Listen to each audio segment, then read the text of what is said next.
என் இனிய தமிழ் நெஞ்சங்களே, உங்கள் அனைவருக்கும் என் அன்பு கலந்த வணக்கம். என்னால் நேரில் வந்து கலந்து கொள்ள இயலாமைக்கு வருத்தம் தெரிவித்துக் கொள்கிறேன், மன்னிக்கவும். மீண்டும் ஒரு ஆசை. இந்த தலைப்பை பார்த்தவுடன் உடனடியாக எனக்கு எழுத வேண்டும் என்று தோன்றியது. உடனடியாக எனக்கு தோன்றிய ஆசைகளை நான் எழுதியுள்ளேன். இப்பொழுது அதை தாங்கள் கேட்டு என்னை ஆசீர்வதிக்கும்படி வாழ்த்தும்படி அன்புடன் கேட்டுக்கொள்கிறேன். மீண்டும் ஒரு ஆசை. என்னுடைய ஆசைகள் கீழே உள்ளவாறு இருக்கின்றன. மீண்டும் ஓர் ஆசை. மாதம் மும்மாறி பொழிய, மாதர்தம் வாசலில் கோலமிட, சித்திரை தேரோடும் கூடலில் முத்தமிழ் சங்கம் முழங்க மீண்டும் ஓர் ஆசை. அதாவது மதுரையில தமிழ் சங்கம் திருப்பி இருக்கணும்ன்றது என்னுடைய ஆசை.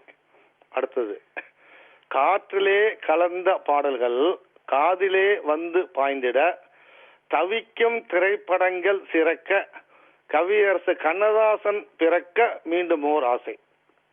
அதுக்கடுத்தது என்னுடைய சொந்த செய்தியை சொல்றேங்க. அதாவது முதல்ல நாங்கள் திருமணம் செய்தோம். உங்களுக்கு தெரியும், நம்ம மோவில் வந்து 60ஆம் கல்யாணம் செய்த பிறகு திருக்கடையூரில் சென்ற மாதம் வந்து நம்ம 60ஆம் கல்யாணம் தாலிக்கு அணிஞ்சிட்டு வந்திருக்கோம். அதனுடைய தொடர்ச்சியில என்னுடைய மீண்டும் ஒரு ஆசைங்க நான் தெரிவிக்க விரும்புகிறேன். அதாவது, மங்கள நான் அணிந்த நாள் முதல் எங்கோ பிறந்தவள் என் மீது அன்புற்று இருக்க, அவளுடன் அழகிலா இன்புற்று இருக்க, 60 சூட்டி 80 மீண்டும் சூட மீண்டுமோர் ஆசை. அதாவது முதல் தாலி கட்டணும், அப்போ ஒரு ஆசை. 60வது கல்யாணத்துக்கு ஒரு தாலி கட்டணும், அப்போ ஒரு ஆசை. இப்ப திருப்பி 80லையும் தாலி கட்ட வேண்டும் என்று மீண்டும் ஒரு ஆசை உள்ளது.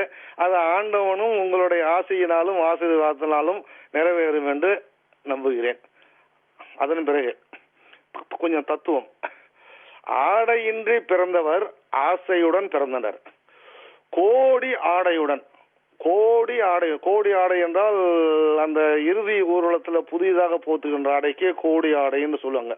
அந்த கோடி ஆடையுடன் பறக்கும் போது, உயிர் பறக்கும் போது கோடிகளை அடைய மீண்டும் ஒரு ஆசை. ஏன்னா இறக்கிற நேரத்தை கூட பணத்து மேல ஆசை இருக்கும்.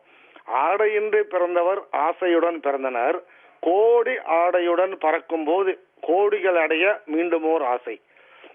அடுத்தது, ஆசையை தூண்டும், அவ்வாசை அடைந்த பின் தூண்டுமே மீண்டும் ஓர் ஆசை.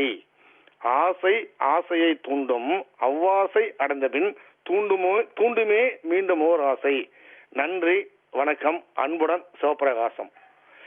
இந்த நிகழ்ச்சிக்கு நல்ல யோசனை கொடுத்து இதை செயலாக்கம் செய்த ஐயா பெஞ்சமின் லெபோ அவர்களுக்கும், மீண்டும் ஒரு ஆசை என்ற தலைப்பு கொடுத்து என்னுடன் உள்ள ஆசையை வெளியிலே கொண்டு வந்த கம்பன் கழக தலைவர் கவிஞர் பாரதிதாசன் அவர்களுக்கும், மற்றும் உள்ள அனைத்து கம்பன் கழக நண்பர்களுக்கும் என்னுடைய நன்றியை கூறிக்கொள்கிறேன். நன்றி, வணக்கம்.